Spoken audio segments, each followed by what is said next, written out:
আপনি নিজে এখানে আসায় আমার নরনারায়ণ সেবা করা সার্থক হলো মহারাজ। সে না হয় হলো, কিন্তু এসব তুমি করলে কি করে গোপাল? কেন মহারাজ? গাছের শুকনো ডালপালা জ্বালানি আর চাল ডাল ঘি সবই পরিশ্রমের ফল।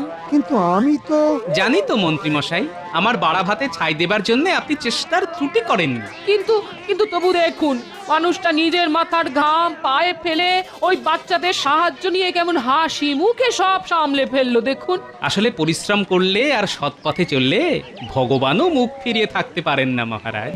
না না না না না না, আমি এবার আমার ভুল বুঝতে পেরেছি।